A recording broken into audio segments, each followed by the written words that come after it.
Dans cette vidéo, on va parler scaling et pour ça, j'ai invité Florian qui, il y a encore 8 mois, était freelance, seul et débordé. Il faisait un peu moins de 10 000 euros par mois et il bossait 70-80 heures par semaine parce qu'il faisait toute la prospection et toute la production. Et aujourd'hui, moins d'un an plus tard, il est à la tête d'une agence qui fait plusieurs dizaines de milliers d'euros par mois. Il vise les 100 000 euros par mois d'ici la fin 2025 et il a 5 personnes à temps plein qui travaillent pour lui et tout est délégué dans son business. Donc dans cette vidéo, on va venir comprendre en détail comment il a fait pour transformer son agence aussi rapidement. On va vraiment rentrer dans le détail de ses opérations, comment est-ce qu'il a géré son argent dans son scaling, comment il a recruté, sélectionné les profils, comment il a accéléré sa croissance et sa prospection. Bref, on saura toutes les clés et les secrets de son scaling. Merci Florian, on le retrouve tout de suite. Bon Florian, on parle souvent de prospection sur cette chaîne, on parle souvent du démarrage du 0 à 10K, mais aujourd'hui on va parler scaling. Parce que toi, quand on s'est connu, tu étais déjà à 8 000 euros par mois de chiffre d'affaires, mais tu faisais tout, tu bossais 70-80 heures par semaine, tu faisais la vente, la production, je pense que tu produisais tout toi-même. Et pourtant C'est ça. aujourd'hui, moins d'un an après, tu as plusieurs dizaines de milliers d'euros de chiffre d'affaires mensuel, tu as 5 personnes dans ton équipe à temps plein, donc autant dire que tu as bien su déléguer. J'aimerais dans cette vidéo, si tu le veux bien,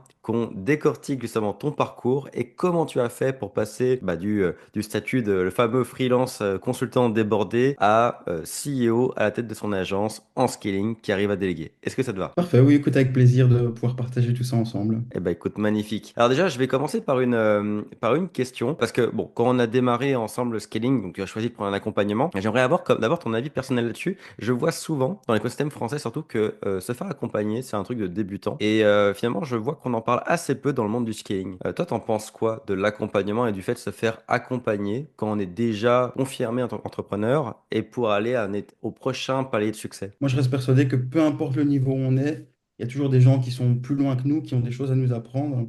En fait, le fait d'être accompagné, ça évite de zigzaguer en fait dans le chemin et l'objectif qu'on souhaite atteindre, c'est vraiment d'aller en ligne droite. Donc, de faire ce qu'on peut faire au lieu de le faire en 3 ans, on va le faire par exemple en 6 mois parce que on évite toutes les erreurs qu'on aurait pu faire en le faisant de nous-mêmes, en faisant toutes les erreurs, en apprenant par les erreurs. Au final, c'est un gain de temps qui est considérable et sachant que voilà, on a envie aussi de profiter de sa jeunesse, on n'a pas envie d'attendre 40 ans pour avoir un succès, autant y aller vite et autant être accompagné par les bonnes personnes. Ouais, bah justement, on va se concentrer sur les actions aujourd'hui. On va aller voir un petit peu ce qui a marché pour toi. Déjà, je vais te proposer un exercice de visualisation. Imaginons que là, on repart au tout début. Tu retournes au 8-10K par mois. Donc, souvent, les gens qui vont nous regarder sont entre 5 et 10K, déjà bien débordés par la production, etc. Et on va dire que ça y est, c'est le jour où tu décides de scale. Tu te rends compte que tu stagnes d'un certain chiffre d'affaires depuis un moment. Quelle va être ta première action, alors que tu es encore débordé par la prod et tout, pour te lancer vers le scaling? Qu'est-ce que tu vas faire pour commencer ton décollage? C'est vrai que quand on est le nez dans l'action et qu'on travaille 80 heures semaine sur les dossiers clients,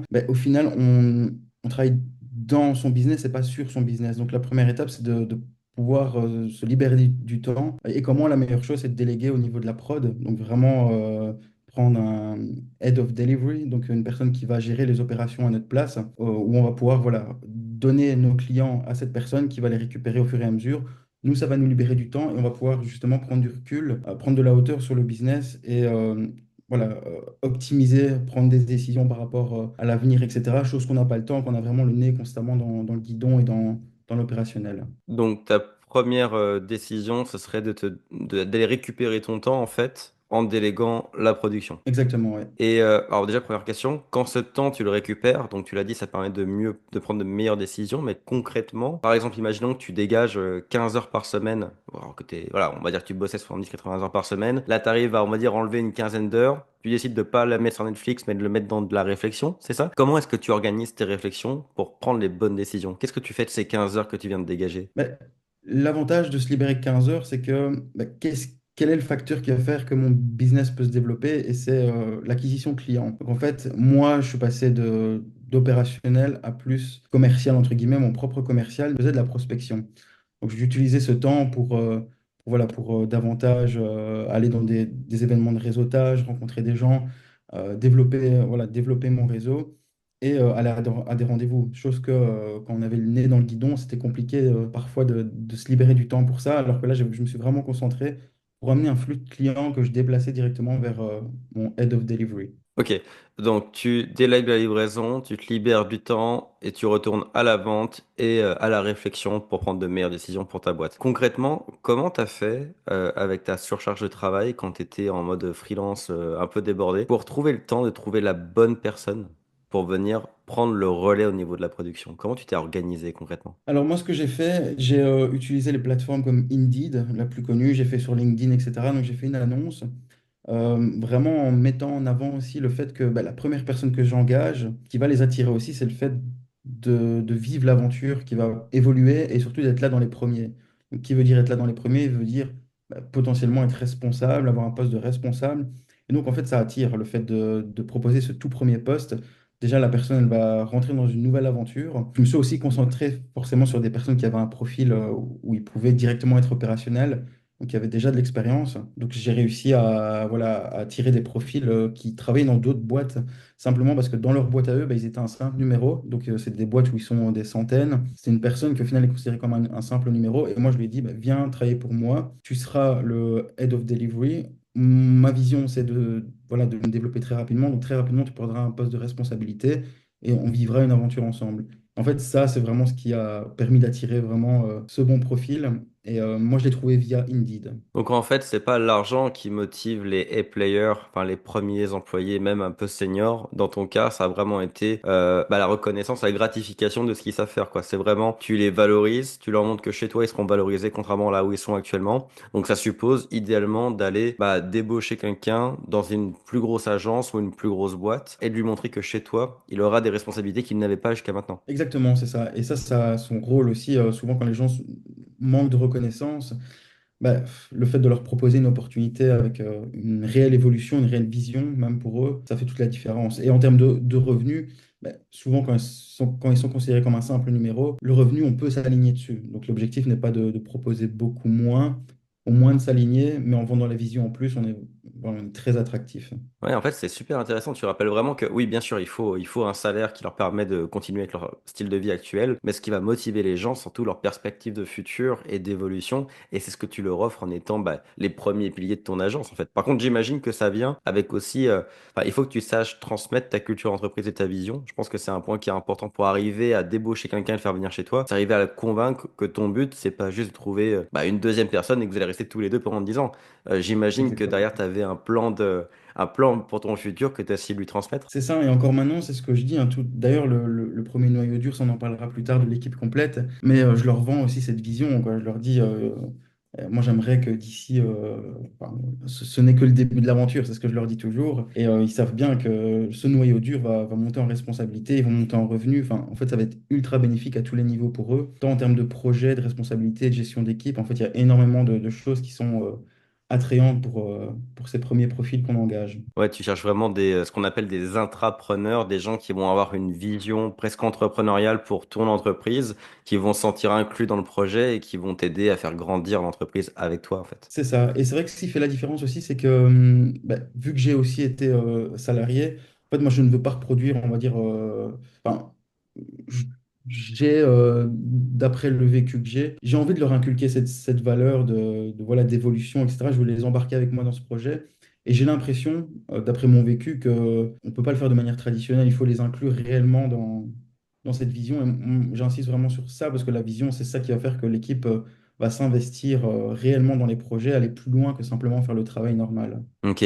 Et c'est quoi les qualités que tu recherches enfin, pour ta première embauche, quand tu vas choisir la personne, quels sont vraiment les critères principaux que tu vas aller chercher? Parce qu'on sait que, enfin, je tiens juste à rappeler un truc, c'est que la plupart des gens qui vont regarder cette vidéo, leur plus grande peur, c'est de déléguer la production et que ce soit mal fait, parce que jusqu'à maintenant, c'est eux et leur image personnelle qui étaient face aux clients. Donc généralement, la plus grande peur, c'est de déléguer, que le travail soit mal fait et que l'image se brise, que les clients partent et qu'on se retrouve sans rien. Donc, je rappelle un peu le contexte du mindset de quelqu'un qui s'apprête à scale. Donc, en sachant tout ça, quels sont les critères que tu vas mettre en place pour essayer de te rassurer et quand même réussir à déléguer et à passer le cap? Bah, premièrement, c'est vraiment le fait déjà de la toute première personne qu'on engage, c'est le rôle le plus important parce que souvent c'est quand nous, personnellement, on est sous l'eau qu'on se dit qu'on a besoin d'aide. Et donc il faut quelqu'un qui a déjà de l'expérience, donc qui sache au moins piloter des campagnes, même si la personne ne pilotera pas les campagnes comme on le fait. En tout cas, moi c'est vrai que j'étais très perfectionniste et donc j'étais quand même fort derrière aussi au début.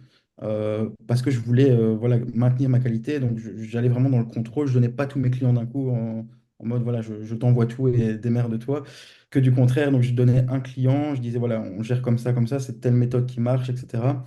Puis je lui en donnais un deuxième, un troisième. Et Par contre, j'étais intransigeant sur la qualité.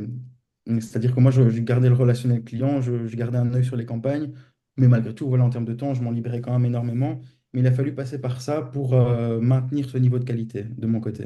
Ok, ouais, t'as mis en place des gros process de suivi au niveau de la qualité de ce qui était livré pour être sûr que tout se passe bien. Du coup, au niveau des qualités que tu recherchais chez la première personne que tu voulais embaucher, comment tu les résumerais, ces principales qualités ou ces caractéristiques que tu recherchais impérativement chez ton premier recrutement? Ben, moi, je dirais le plus important, c'est le comportement de la personne. Donc, c'est une personne qui correspond aussi à nos valeurs. Pas une personne où on sent que elle va pouvoir, enfin, qu'on n'est pas aligné, en tout cas, même humainement, simplement. C'est vraiment le fait que ça soit une bonne personne, on peut dire ça. Moi, ça a joué énormément. Quelles est des compétences qu'elle puisse prouver, donc au travers d'un exercice qu'on avait fait avant l'embauche, enfin, durant le process d'embauche, on avait fait un exercice où je voyais que la personne avait les compétences qu'elle connaissait au moins les bases, même un peu plus. Et donc, moi, je regarde ça. À partir du moment où la personne a des compétences de base et qu'humainement elle est bonne, enfin que c'est une bonne personne, elle peut évoluer. Et si j'accroche, pour moi, c'est ces deux facteurs-là les plus importants. Ouais, la fameuse matrice du top grading avec les deux axes. Pour Oui, les c'est A ça. players, B players, C players et D players, tu as l'axe de la compétence, l'axe du comportement. Et on veut au minimum que le comportement soit bon parce qu'une compétence, ça s'apprend, alors qu'un comportement, bah, c'est plus une question de l'humain en face de nous, hein, tout simplement. Donc ce qu'on veut, Exactement. c'est un bon comportement, éventuellement des compétences de base, mais qu'on pourra éventuellement prolonger avec de la formation ou autre. Donc toi, tu as trouvé ton A player comme ça. C'est ça, tout à fait, exactement. Et du coup, alors, quand tu démarres ton scaling, donc tu l'as dit, première mission, te dégager du temps, parce que souvent le vrai problème dans le scaling, c'est que quand on est un freelance débordé, bon, on est très rentable, ceci, ça, je pense que c'est un piège, hein, le confort du freelance, parce que on est seul, on fait beaucoup de chiffre d'affaires, on a très peu de charges, donc au final, bah, on se met bien financièrement, donc ça a tendance à nous faire rester dans cette situation un peu plus longtemps que ce qu'on devrait. Mais donc tu l'as dit, ta première étape, c'est te dégager du temps pour pouvoir retourner à la vente, pour aller chercher de nouveaux clients, et aussi pouvoir du coup prendre le temps de réfléchir à ton business. C'est quoi les autres étapes importantes dès le démarrage dans scaling? Donc par exemple, si je te guide un peu, quelles seraient les trois premières embauches que tu ferais? Tu as dit la première qui est la production pour te libérer du temps. C'est quoi les deux embauches qui viennent par la suite selon toi? Pour moi, on peut aller jusqu'à deux personnes dans la prod. Donc, un A-player qui est Head of Delivery. Ensuite, une autre personne dans l'opérationnel pour justement assumer tous les clients. Parce que souvent, nous, quand on est débordé, et si on fait 80 heures semaine, même si on ne fait pas que de la prod, parce qu'on fait de tout au final, ben, ça couvre quand même à 38 heures. Et donc, si on veut scale et que nous, en tant que CEO, on trouve des nouveaux clients, ben, voilà, il faut pas que la personne qu'on a engagée tombe en burn-out, évidemment. Et donc, une deuxième personne dans la prod. Donc, ça permet du coup de faire rentrer des nouveaux clients. Et ensuite, la troisième embauche, pour moi, c'est commercial. Ok. Commercial, à partir de ce moment-là, c'est-à-dire que nous, on n'a plus besoin d'aller sur le terrain parce que mine de rien, les déplacements, faire de la route, faire des visios, j'ai encore vécu ça tantôt, je le fais toujours, hein, mais voilà, le commercial, lui, en fait, il va permettre d'aller chercher encore plus de clients pour du coup nourrir l'équipe prod et ensuite renforcer l'équipe prod, renforcer l'équipe commerciale. Pour moi, c'est vraiment comme ça que je vois la chose. Ok, donc ta première embauche, ton A-player devient le responsable de livraison et il te remplace toi personnellement. Mais comme forcément il est très vite rempli, tu lui prends vite quelqu'un pour l'assister dans le pôle production pour vraiment qu'il y ait de la marge au niveau de la production. Pendant ce temps-là, tu vas à la vente et tu leur génères des nouveaux clients, donc ce qui augmente ton chiffre d'affaires général, donc ça protège un peu ta rentabilité. Et très vite, tu viens te trouver une personne pour t'assister à la vente, pour accélérer la vente et derrière, C'est ça. c'est des embauches à la production. Exactement, oui. Ok, Tout à fait. bon, très clair. Et selon toi, quand tu fais tout ce process de recrutement à la livraison puis à la vente, quels sont les pièges dans lesquels il faut faire attention de ne pas tomber? Parce que là, enfin, je veux dire, sur papier, tout a l'air plus ou moins clean, plus ou moins facile même, mais dans la pratique, j'imagine que financièrement, ça peut éventuellement, enfin, il y a peut-être des choses à faire attention pour pas se retrouver surchargé par les charges fixes, justement. Parce que qui dit recrutement dit embauche. Est-ce qu'il y a des choses auxquelles il faut penser? Je sais pas, les temps de management, de formation, d'onboarding. Quels sont les pièges auxquels il faut faire attention? Oui, bien sûr, moi je pense qu'il faut garder un œil aussi sur sa qualité. Donc, si on avait enfin, faire des process, hein, c'est vraiment ça. C'est au plus on va engager, encore moi, si j'engage encore, il faut que les process soient clairs, que les choses puissent être réplicables. Donc, dès qu'il y a une nouvelle personne, elle doit savoir comment est-ce qu'on onboard un client, comment est-ce qu'on fait en fait pour pas perdre de niveau de qualité. Donc, le risque, ce serait de dire, j'engage quelqu'un, je lui envoie tout et fais comme tu le sens. Là, on perd totalement le contrôle. Et si la personne ne gère pas et ne respecte pas, en tout cas, la vision d'entreprise et nos process, on risque de perdre le contrôle et là, ça risque d'être problématique. Ça, je dirais que c'est un gros piège. L'autre piège, c'est effectivement, il faut contrôler ses coûts. Donc, moi, étant quelqu'un de très chiffre, j'ai un tableau Excel. En fait, je pars du principe, c'est simple. Si je fais 10 000, que j'engage quelqu'un qui me coûte 3 000, ben, il suffit juste que je trouve 3 000 € de clients en plus. Au final, je vis de la même manière et j'ai complètement délégué cette partie-là au niveau de la prod. Donc, il faut effectivement bien connaître ses chiffres, prévoir des marges de sécurité parce qu'il y a toujours des imprévus, etc. Mais voilà, moi, je suis quelqu'un où dès que j'ai la possibilité d'investir, je le fais. Je n'ai pas envie de rentrer dans une zone de confort. C'est vraiment le principe de se dire, s'il y a trop de profit, c'est on n'investit pas assez dans sa croissance. Ouais, ouais, ça c'est un truc que Hormozy nous dit très souvent quand on va là-bas, c'est que si on commence à accumuler trop de trésors et faire plus de 35-40% de profit, c'est quelque part on pourrait en réinvestir pas mal dans la croissance et accélérer la croissance. C'est ça. Et tu conseillerais d'avoir quel genre de trésor, de fonds de trésor avant de passer à des embauches? Est-ce qu'il y a un, parce que tu investis beaucoup, mais j'imagine que tu vides pas tes comptes pour tes investissements. Là, si quelqu'un nous regarde et souhaite accélérer, passer au scaling ou juste accélérer son scaling, selon toi, c'est quoi on va dire le bon équilibre financier à avoir en termes de trésor et de, je sais pas, combien un employé doit rapporter par rapport à ce qu'il coûte? Ouais, moi, je distinguerais. Moi, j'aime bien regarder au niveau des rentrées récurrentes.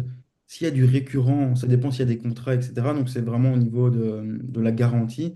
Maintenant, si on a pour moi 15 000 € sur un compte, là, il n'y a aucun souci pour embaucher. Là, il faut déjà y aller. Même 10 000, on pourrait si on a des clients où on sait qu'ils vont rester au moins 6 mois encore. Ok, tu veux dire que si on est sécurisé sur du récurrent, on peut avoir moins de trésor et quand même aller de l'avant. Par contre, Ouais. si c'est que du one shot, par exemple, je sais qu'il y en a beaucoup qui vendent uniquement des sites web et qui nous regardent, qui eux doivent donc refaire des ventes tous les mois. Là, tu serais plus, on va dire, tu la jouerais plus sécuritaire sur la trésor. Tu augmenterais un petit peu le fonds nécessaire. Un petit peu par sécurité, parce qu'on ne sait jamais, même si le fait d'engager quelqu'un, ça va d'office libérer du temps pour prospecter, donc on ne peut pas faire moins bien que ce qu'on fait à l'heure actuelle, Ouais. si on est en tant que freelance 100% dans l'opérationnel. Ok. Donc 10-15 000, c'est quoi? C'est 2-3 mois de charge fixe environ d'avance. Oui, c'est ça, c'est ça. Ok. Et imaginons, donc là, tu sais qu'il y a beaucoup de freelances et d'agences qui font entre 5 et 10 000 par mois qui vont regarder cette vidéo et qui peut-être s'approchent du moment où ils arrivent à 100% de leur capacité de production, de prospection et donc qui arrivent bientôt au fameux moment où on peut se mettre à stagner pendant longtemps parce qu'on est juste à 80 heures par semaine dans le dur. Quels seraient les conseils que tu pourrais leur donner pour éviter de tomber dans ce plateau, dans cette stagnation et pour maintenir leur scaling? Quels seraient selon toi, les bonnes habitudes à mettre en place, les bonnes actions à mettre en place sur une base régulière pour éviter de tomber dans ce plateau? Atteindre le plus haut niveau, c'est pas agréable. Moi, c'est vrai que j'étais bien haut aussi. J'ai travaillé vraiment, je pense, ouais, 70, 80 heures semaine. Sur du long terme, c'est pas tenable, même, je pense, au niveau de la santé, etc.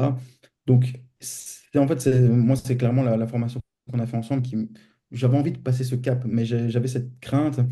Comment est-ce que je dois faire, qui je dois recruter, etc.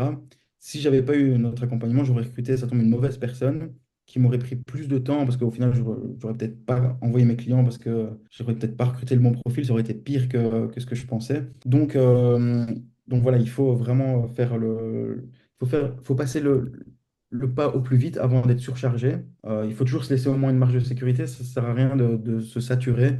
Pour moi, voilà, dès qu'on dépasse les 50 heures semaine et qu'on a les 15 000 € de côté, il faut y aller parce que si on a l'ambition de scaler, ça ne sert à rien d'accumuler de l'argent sur un compte. À partir du moment où on peut le faire, ça ne peut être que bénéfique dans tous les cas pour sa croissance. Donc se faire accompagner, démarrer assez vite. Et est-ce qu'il y a des actions très concrètes que les gens devraient faire voilà, dès qu'ils voient que ça commence à prendre, que les contrats commencent à rentrer sur une base régulière? Est-ce que tu vois des actions très concrètes qu'il faut mettre en place? Action très concrète, c'est de déjà réfléchir à un process d'embauche. Donc déjà de se dire, OK, là, je commence à avoir, j'ai de l'argent sur mon compte, je commence à augmenter en termes de projet. Si ça continue comme ça, je vais être vite surchargé. Donc là, déjà, penser au process d'embauche.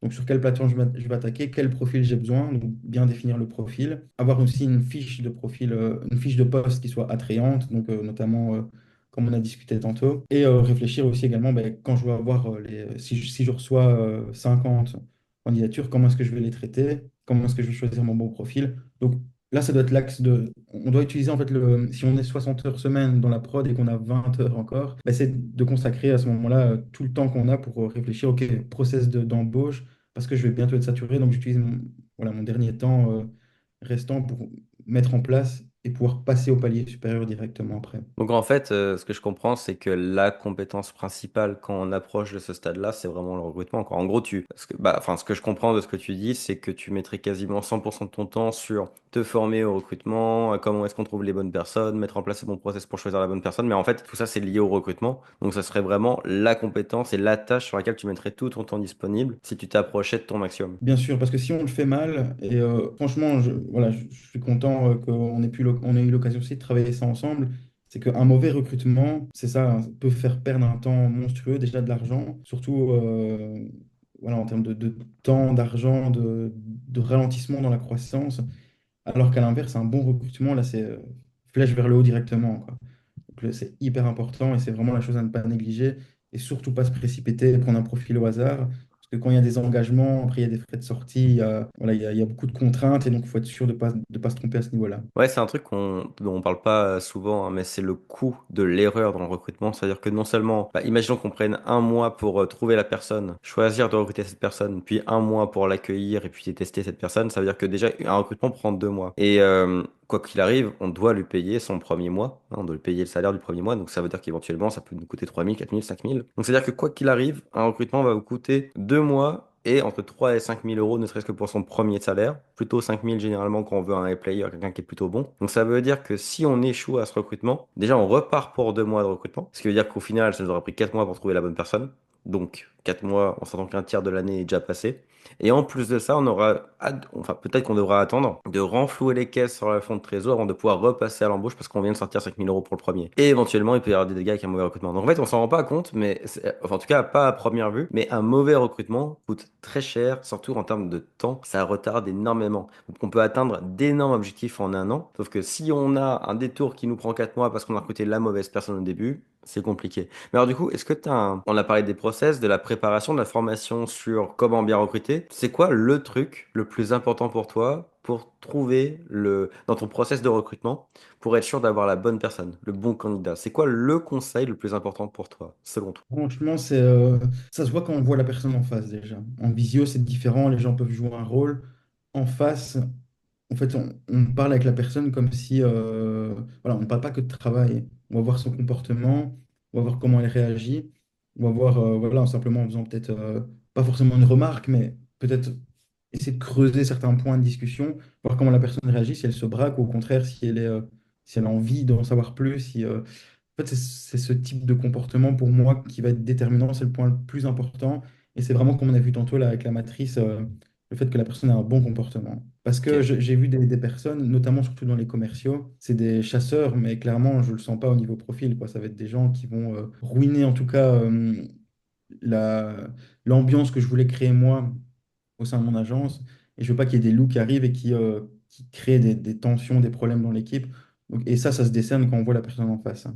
Donc selon toi, le point important, c'est vraiment que pour les premiers recrutements, c'est de rencontrer humainement, physiquement la personne. Ouais, pour être sûr, parce que les gens, derrière un écran, c'est facile.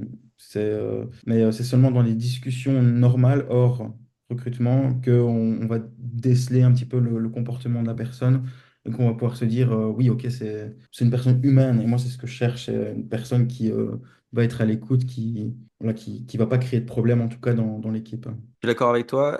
Nous aussi, on fait 3 étapes dans l'entretien. Et la troisième étape, donc la deuxième étape, c'est le test dont tu as parlé plus tôt, faire tester les compétences. Et la troisième étape, l'entretien final, il est toujours en physique, lui aussi, justement pour sentir la vibe humaine de la personne. Et j'ajouterais juste un conseil, personnellement, c'est de faire du volume. C'est-à-dire que moi, j'aime bien rappeler une réalité toute simple, c'est que si on rencontre une personne sur trois, bah, on a le top 3. Donc finalement, on a eu que très peu de compétition. Si on rencontre 100 candidats et qu'on en choisit une, on a le top 1%. Donc là, concrètement, ça veut dire que plus on va rencontrer de candidats, plus on va trouver la pépite qui ressort de la masse. Et donc, si on arrive à faire davantage de volume, eh ben, on va devenir de plus en plus sélectif, toujours finir sur la perle qui sort du lot.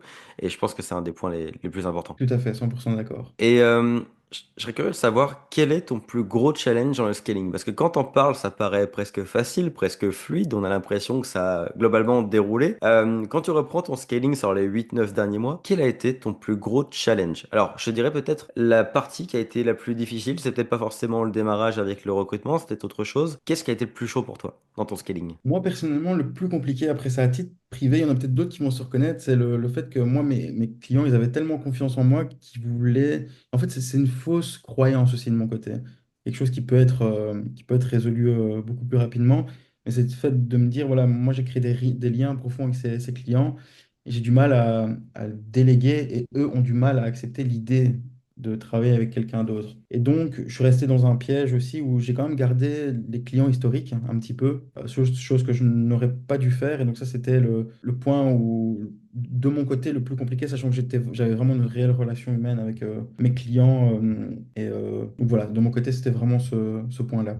Ok, t'avais l'impression que les clients voulaient bosser avec toi exclusivement et que t'allais les perdre si tu déléguais, et tu dis c'est une fausse C'est croyance ça. parce qu'en réalité, c'était pas le cas. C'est ça, au final, ça s'est fait sur le long terme. Donc, T'as déjà et eu des j'aurais pu le faire plaintes? plus rapidement. T'as déjà eu des plaintes de clients qui t'ont dit puisqu'on travaille plus avec toi personnellement, on se barre? Non, Non, c'est juste jamais non, pas du arrivé. tout. C'est une fausse croyance, hein.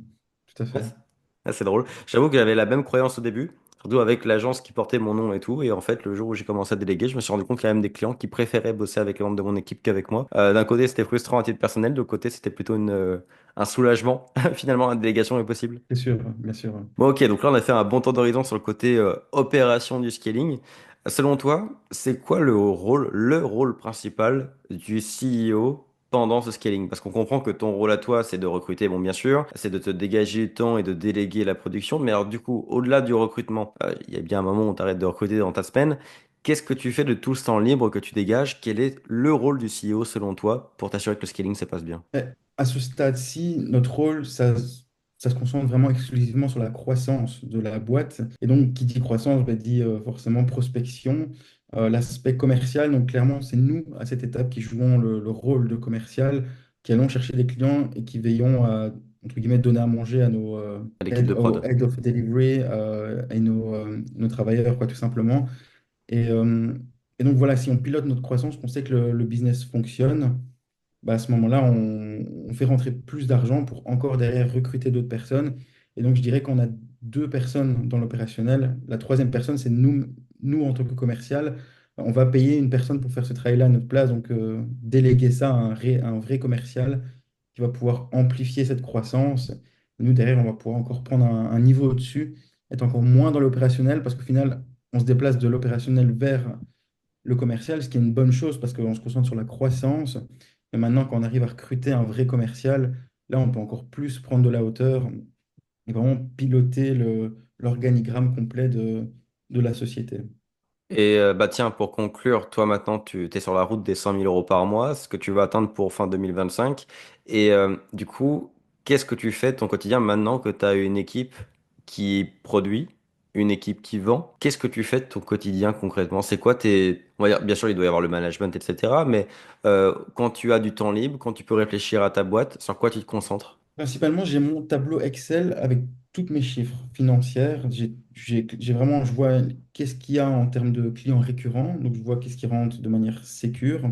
Qu'est-ce qu'il y a en one shot. Les one shots, c'est plus aléatoire. En fait, j'ai vraiment moi, mon rôle, j'attends entre guillemets. J'ai envie d'aller vite. Donc, j'ai un commercial. Je joue encore le rôle de commercial pour aller encore plus vite. L'objectif, c'est que, sachant mes chiffres, dès que mon récurrent offre la possibilité de pouvoir engager une personne supplémentaire, je le fais. Donc, à savoir que je réinvestis tout. Ça ne sert à rien d'avoir trop de marge. Moi, si j'ai 10% de marge et que au-delà, j'ai un excédent, bah, dès que j'ai la possibilité d'engager, j'engage. Comme ça, je sais que ça va rajouter soit un pilier commercial qui va aller chercher plus de clients, soit une personne de la prod pour assimiler plus de clients. Et donc, c'est vraiment ce rôle comme un jeu, comme un jeu où on prend des décisions en fonction du tableau de jeu, quoi, simplement. Des Qui est le ressources, comme tableau les financier. jeux de gestion. C'est ça. Ouais, t'as tes ressources, t'as ton objectif et tu vas allouer tes ressources selon ce qui doit être augmenté. Exactement. Ok, C'est donc ça, oui, finalement, tout à fait. donc en fait, ton temps va vraiment, finalement, beaucoup dans le recrutement, dans la réflexion de quel levier tu dois alimenter et derrière, c'est vraiment recrutement quasiment tous les jours, C'est quoi. ça. À terme, moi, je me dis, ben, voilà, en final, ce sera recruter un commercial, recruter quelqu'un de l'équipe prod, recruter un commercial, équipe prod. En fait, c'est ça, c'est comblé parce que le commercial va chercher des clients, l'équipe prod produit, et donc ben, les deux font de la croissance, hein. Et après, bon, on peut aller. Après, c'est des steps encore plus loin que là où j'en suis à l'heure actuelle, mais c'est déjà, c'est vraiment le meilleur plan pour moi pour vraiment scaler. Ouais, tu simplifies le jeu. En fait, il y a deux leviers principaux, donc tu te consacres vraiment à faire grossir les deux leviers pour que les équipes travaillent à ta place et fassent avancer l'agence, tout simplement. C'est ça, tout à fait, oui. Bah écoute, très cool. Est-ce que tu as un mot de conclusion, un conseil que tu aimerais donner à quelqu'un qui nous voit, là, qui est freelance ou agence, qui est entre 0 et 10 000 et qui aimerait aussi atteindre les 40, 50, 100 000 par mois? Est-ce que tu as un dernier conseil à donner? Ouais, moi je dirais de ne pas, de faire attention avec le fait allez, de bien gagner sa vie en tant que freelance, mais au final, on va vite se rendre compte que en étant seul, au final, on n'a jamais réellement de temps libre. Donc, le temps est la ressource la plus précieuse. Et au final, si on se dit on gagne 10 000 € par mois, c'est bien. Ok, on vit extrêmement bien. Mais est-ce qu'on peut réellement assumer cette charge de travail à vie? Et au final, pour 3 000 €, donc 3 000 €, on peut engager une personne qui pourrait libérer totalement le temps. Et à savoir qu'il suffit de trouver 3 000 € de clients en plus de notre côté pour couvrir voilà, cette nouvelle personne qu'on engage, est-ce que ça n'en vaut pas la peine pour la liberté? Donc, Ouais. je trouve ça le plus parlant. Mieux allouer son temps pour protéger sa liberté plutôt que juste protéger sa rentabilité et continuer de bosser comme des fous, quoi. C'est ça. Bon bah excellent. Un grand merci Florian. Merci à toi, au plaisir. Merci encore à Florian pour ta transparence et j'espère que cette vidéo vous a plu. Si vous avez des questions pour Florian, parce que je sais que le scaling c'est un sujet qui est très large, on pourrait approfondir tout l'aspect recrutement, l'aspect prospection, délégation de la prospection à une équipe commerciale, l'aspect marketing aussi. Il y a plein de choses qu'on pourrait approfondir. Dites-nous en commentaire si ça vous intéresse, posez-nous vos questions en commentaire. Ça pourra faire l'objet d'une future vidéo, d'un futur podcast ou alors simplement Florian et moi on pourra venir vous répondre directement ci-dessous. En attendant, si vous aussi vous voulez vendre des sites web et aller chercher des résultats comme ceux de Florian, je vous invite fortement à regarder la vidéo qui va apparaître à la fin dans laquelle je vous explique tout pour trouver des clients. Et sur ce, je vous dis à très bientôt pour une prochaine vidéo.